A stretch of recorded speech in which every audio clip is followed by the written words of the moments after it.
All right, everybody, here is your Core Bites number 32. So make sure you make your corrections on your paper. Number 1 says Skylar can type 145 words in 5 minutes. How many words can she type in 1 minute? Okay, so if you can do 145 in 5 minutes, and that's pretty good, guys. I know a lot of us are working on typing club. That's pretty good. Y'all should see if you can time yourselves. So if we want to find out how many she can do in 1 minute, we need to divide 145 by 5 and then see what one group would be, which would equal that 1 minute, okay? So if you take 145, divide it by 5, and they both end in 5, so that actually will help us, okay?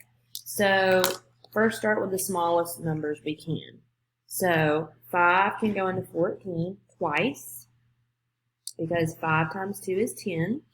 When you subtract, 4 minus 0 is 4, 1 minus 1 is 0. Bring down your 5.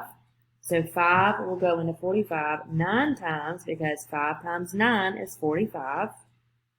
45 minus 45 is 0.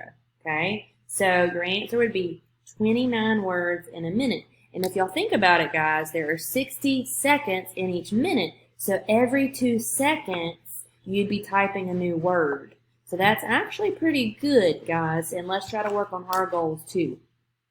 For the next one, number 2, how do you write this number using digits? And it says 2,059.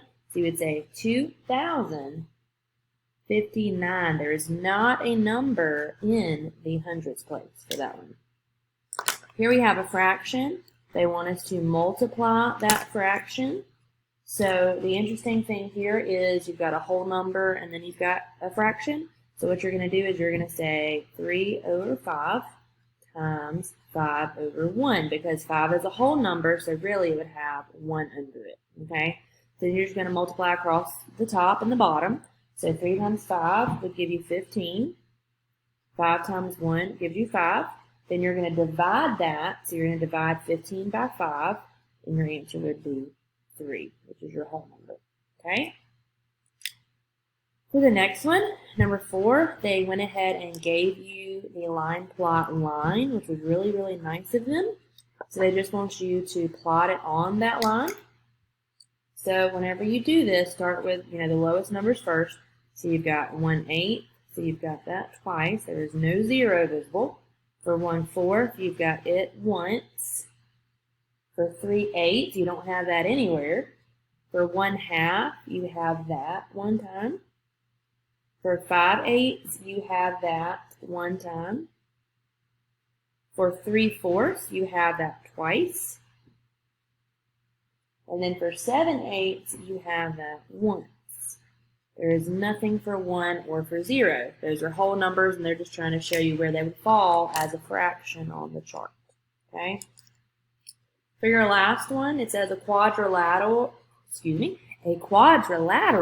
with 2 pairs of parallel sides is called a parallelogram. And we've been seeing a lot of parallelograms on this review. Okay? So make your corrections on your paper and let us know if you have questions.